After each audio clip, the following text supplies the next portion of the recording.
नमस्कार मंडळी, स्वागत आहे आपल्या यूट्यूब चॅनलवर. तर लग्नानंतर होईलच प्रेम या मालिकेच्या नवीन भागामध्ये असा ट्विस्ट आलेला आहे की आता या ठिकाणी काव्याला उलट्या होत असतात, ती कोरड्या उलट्या करत असते. तर आता या ठिकाणी मानिनीला आणि नंदिनीला गैरसमज झालेला असतो. त्यांना असं वाटतं की ही प्रेग्नंटच आहे म्हणून, पण आता हे ऐकून काव्यालाही खूप मोठा धक्का बसतो. काव्यामध्ये काय, पण आता तिला समजत नसतं काय बोलावं काय नाही. पण मानिनीचं भलतंच वेगळं काहीतरी चालू असतं की नाही बाबा, आता काव्य प्रेग्नेंट आहे. मंडळी आता काव्य आणि पार्थ त्या दोघांना म्हणजे सांगण्याचा प्रयत्न करत असतात की असं काहीच नाही आहे, तुम्ही वेगळाच विषय कुठल्या कुठे नेत आहेत. पण आता मानिनी काही ऐकायला तयार नसते. तर आता पार्थ विचारामध्ये पडतो.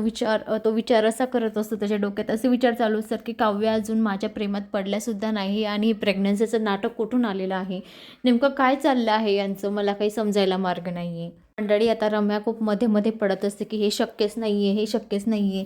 तेव्हा आता तिला मानिनी विचारते का शक्य नाही आहे, ते दोघं नवरा बायको तर असं होऊ शकत नाही का. तेव्हा आता लगेच रम्याच्या तोंडून निघतं की हो ते शक्य नाही आहे, कारण पार्थ आणि काव्यामध्ये काही रिलेशनशिपच नाही आहे, तर ती प्रेग्नंट कशी काय राहील असं आता बोलते. तेव्हा आता सगळ्यांना खूप मोठा धक्का बसतो. मंडळी रम्याचं हे ऐकून आता मानिनीला आणि नंदिनीला खूप मोठा धक्का बसतो. तर आता येणाऱ्या पुढील भागात आपल्याला पाहायला मिळेल नेमकं चाललंय काय आणि पुढे काय होणार, हे खोटं आहे की खरं आहे.